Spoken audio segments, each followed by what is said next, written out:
শুনেছি দিলীপ দাদি ওখানে এসেছিলেন বলে। তিনি বর্ষিয়ার নেতৃত্ব, আমাদের সিনিয়র লিডার, দক্ষ সংগঠক। তিনি আমাদের কাছে যা খবর, এই এলাকাতে কোথাও একটা বোধহয় যাওয়ার তার প্রোগ্রাম ছিল, তো যাওয়ার পথে আমাদের কিছু সমর্থক তাকে নিয়ে একটি জায়গাতে সম্মিলিত হয়েছিলেন বলে খবর পেয়েছি আমরা। তো স্বাভাবিক কারণে দিলীপ দা বর্ষিয়ার নেতৃত্ব, তার সব জায়গাতে যাওয়ার অধিকার আছে, তিনি যাবেন। আর তিনি এমন কিছু করবেন না যাতে আমাদের কর্মীরা কোথাও ক্ষুব্ধ হবে, অসন্ত বোধ করবে, এমন কোথাও কিছু হবে আমরা বিশ্বাস করি না। তার প্রতি সেই পূর্ণ আস্থা আছেন। তবে এইরকম ক্ষেত্রে আমরা বলবো, যেহেতু তিনি একজন দক্ষ সংগঠক, কোনো জেলায় গেলে পরে সংশ্লিষ্ট জেলার সভাপতির দৃষ্টি আকর্ষণ করলে খুবই ভালো হতো, আমরা তো খুশি হতাম, ভুল বোঝাবুঝি হতো না। তো যাই হোক, কোনো সমস্যা নেই কোথাও। এক্ষেত্রে যিনি প্রোগ্রামের অ্যারেঞ্জার নারায়ণ মাইতি, তিনি দাবি করছেন অরাজনৈতিক প্রোগ্রাম, কোনো রাজনৈতিক আলোচনা হয়নি। তবুও কি জেলা সভাপতিকে না জানিয়ে আসাটা? দেখুন, দিলীপ দা সেই লিডার যিনি রাজনৈতিক নেতা হিসাবেই সকলের কাছে পরিচিত, ফলে তিনি অরাজনৈতিক কোনো মঞ্চে যেতেই পারেন। ফলে কী উদ্দেশ্যে গেছেন, কোথায় গেছেন, আমাদের একটু খোঁজ নিয়ে জানতে হবে। ফলে আমরা আশাবাদী তিনি সাংগঠনিক নিয়মরীতির মধ্যে থেকেই সব কিছু করেন এবং করবেন।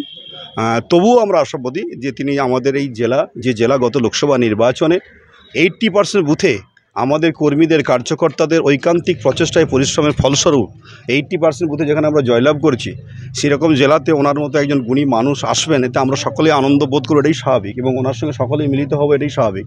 কিন্তু আমরা জানতে পারিনি যে কোনো কারণেই, তাই উনি এসেছেন, কি উদ্দেশ্যে এসেছেন আমরা যাইনি, খোঁজ নেব। এই জেলা শক্ত ঘাঁটি এবং আমাদের প্রিয় নেতা শুভেন্দু অধিকারী তার তৈরি করা জেলা।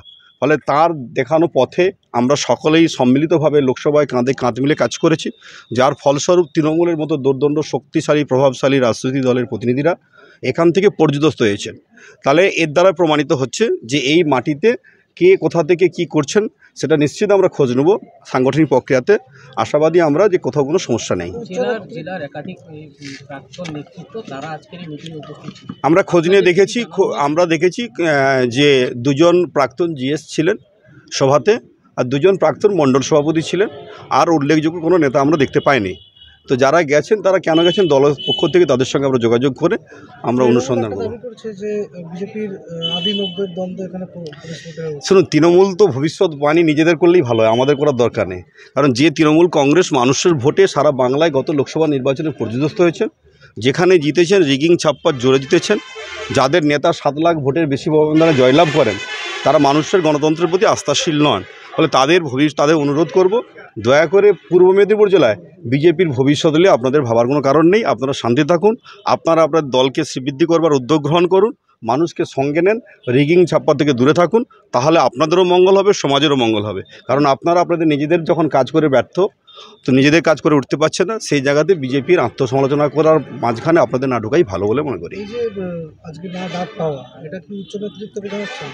না, এখন না ডাক পাওয়া বলে আমরা তো জানি না বিষয়টা। এখন দিলীপ দা আমাদের বর্ষিয়ার নেতা, বারবার বলছি, তিনি কোথায় কিভাবে যাবেন, তার কর্মসূচি কি আছে, আমরা না জেনে কী করে বলতে পারি। ফলে তার প্রতি শ্রদ্ধা জানিয়ে আমরা বলবো, আগামী দিনে এই জেলাতে তিনি নিশ্চিত প্রবেশ করবেন, বারে বারে প্রবেশ করবেন, কিন্তু দলের জেলা সভাপতির দৃষ্টি আকর্ষণ করে প্রবেশ করতে আমরা অনুরোধ করব।